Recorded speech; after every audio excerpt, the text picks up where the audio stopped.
Hey, party people. This video is not about the entire design process. We are going to focus on one part of the design process, developing or designing out a collection and merchandising a collection. A good collection should showcase a variety of beautiful garments, lots of ideas, but also show cohesion throughout the collection. You should know from the very beginning of building a collection about how many pieces you'll need in the end. Whether it's your teacher saying your final project needs to show 8 to 10 outfits, your boss telling you how many designs she wants from you, or you deciding for yourself how big of a collection you're going to create for your portfolio, for your business. There is no master number. There are a lot of factors involved in deciding how many designs to have in a collection. First, I want you to look at some runway collections. Watch a beautiful Dries Van Noten show, Jill Sander, Del Pozo. You can pretty much watch any show for this exercise. And I want you to pay attention to how many times a fabric is used over and over again. How many times a particular design element is used again and again, a certain shape, a certain style of ruffling or pleating, a theme of embellishment like beading patterns, and all these repeating themes throughout a cohesive collection. Pay attention to how design elements are repeated, but also slightly different each time. With older established houses like Dior or Chanel, pay attention to their signature garments like the Dior bar jacket, the little Chanel tweed jacket, or little black dress, and see how the current designers have taken these signatures and given them a new twist. Take notes. Next, start designing a couple of garments using your inspiration, colors, and fabrics. And you can design on a figure or on a flat. For today's demo, I am designing on a flat template. If you follow me on Instagram, you may remember the story I posted about the amazingly dressed grandma riding a kid's Huffy bike around town. And a lot of you asked to start designing this project. A friend sent me this link full of the most amazingly dressed Asian grandmas and grandpas. I printed some photos. The grandma on the bike was wearing something kind of like this outfit, this puffy parka, these crazy floral pants, and riding a bike that kind of looked like this. I'm going for this like Oakland Chinatown grandma aesthetic, made modern and young. Anyway, we're going to speed along through that, but if you want more information on design process, you can watch my fashion design process playlist or my Watch Me Design a Fashion Collection playlist. I'll drop links to both of those in the description box below. I'm going to show you in this video a few different approaches to design out from the starter garments. My starter garments being the puffy parka and the floral pants. And in no particular order, some methods for designing out. Number 1, take a key design element of the garment and exploit it. Make it large, make it small, make it asymmetrical, change the pattern slightly, switch the beading to applique or vice versa. Here, I've taken the quilting and I've changed the pattern of the quilting and I've changed the proportion some of the parka. In this example, I've taken your standard square quilting pattern and turned it on its side and made it into a diamond quilting pattern. Here I've taken the gathered floral pants and I've added gathers and the elastic also to the hem, and I've cropped them, made them like weird elastic banded culottes. This is such an Asian grandma pants look, whether they buy them like this or fold up their pant legs like this when they make kimchi. And in this example, I've taken the floral print from those pants and I've lifted one flower sort of gathering and I'm going to turn it into an embellishment of some kind on a t-shirt. These Chinatown grandmas, they love those weird t-shirts with like kind of cheesy looking screen print. I love it. At this point, don't overanalyze each design. I want you to just slap them all down and edit later. Okay, brainstorming is just throwing down all the ideas and sorting out the bad ones, editing bad ideas to make them better later. Okay, just throw them all down. The next method is to take a key element of a garment and apply it to another section of the body and design the rest of the garment around that. And play with the key element scale on the body and the materials used.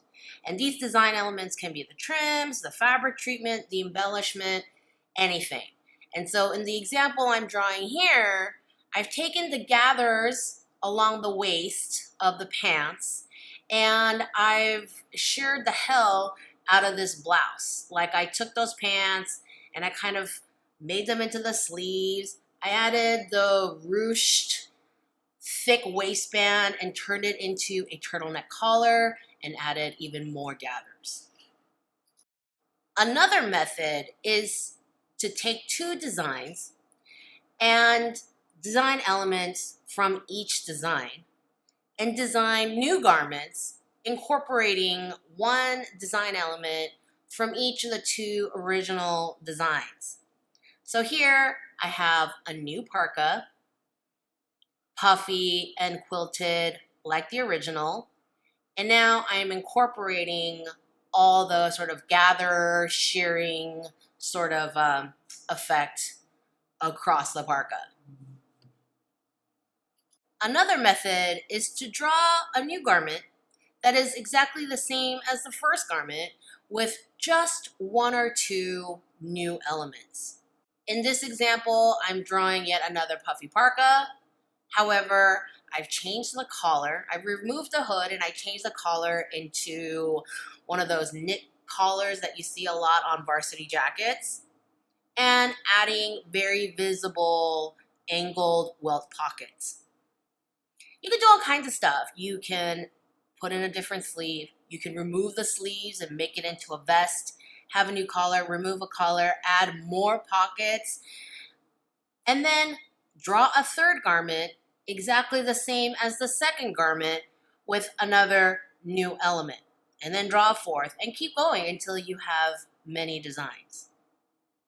When you watch runway shows that I recommended at the beginning of this video, you'll notice that they take a garment and make several iterations of the same thing. Burberry is a good example. There's the classic Burberry trench, and then they do a shorter one. And they do one that's boxier and doesn't belt at the waist. And then they do one that's slightly shorter. And then they do one without a collar. So lots of people can wear a Burberry trench that flatters their figure and design preferences more. So take your garment designs and try altering them to fit different bodies. What can you change to make it more flattering for people with larger hips, larger busts, thicker waist, shorter neck, smaller shoulders, flatter chest, shorter legs, whatever? Think about your own preferences and how you like a certain kind of pant leg because you think that makes your figure look the nicest, right? A lot of people have these preferences for their own bodies. And so go ahead and design several versions of a garment thinking about different bodies. Another approach is to consider climate variety within a season. You might be working on a fall-winter collection, but you should have some lighter but still warm fall jackets, but also thicker, much warmer winter coats. Teaching in California, I used to lecture my students all the time that they need to think about customers all over the world and what they need in each season and each, climate area. Take each garment you've designed and think about how to make it lighter and how to make it heavier. And sometimes that's the fabric you're using. Sometimes it's about adding sleeves, lengthening sleeves and hemlines, adding another layer, adding a lining, adding quilting. Explore all your options to make similar clothes that are lighter and heavier. As I mentioned before, there are two keys to a well-merchandised collection. One, a variety of garments.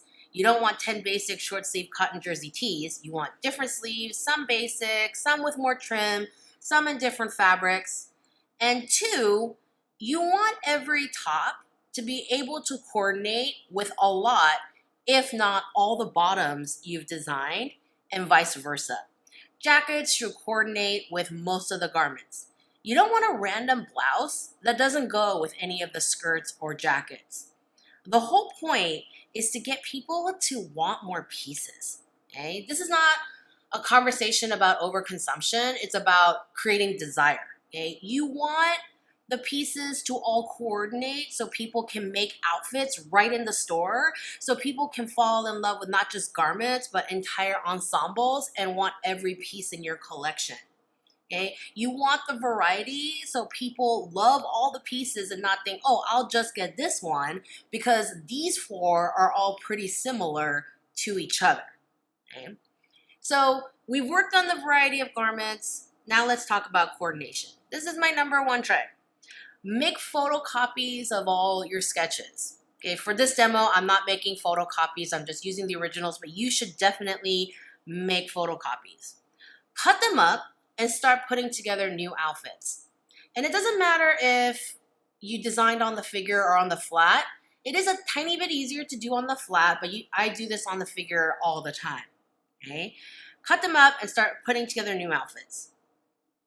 You'll start to notice that one top goes with all your pants and this one top doesn't really go with anything except this one skirt. None of the jackets look good with this one dress, you know. And at this point, you start revising, start editing out pieces that aren't cohesive, changing some designs up, all these things. Alternatively, you can scan all these into the computer and start cutting and pasting all of these digitally in Photoshop. And that's what I got for you today. My tips on how to build out a collection that has both a variety of beautiful garments and fresh ideas and cohesiveness throughout the collection, well merchandised, all those good things, right? Just like anything else, building out a collection, learning how to edit and revise and put together outfits is a learned skill. So please do keep on practicing. Take your old projects, try re-merchandising them, all those good things, right? Hashtag always be practicing. Hashtag practice not magic. Hashtag if your first one sucks, you're right on track. And I will see you in the next video.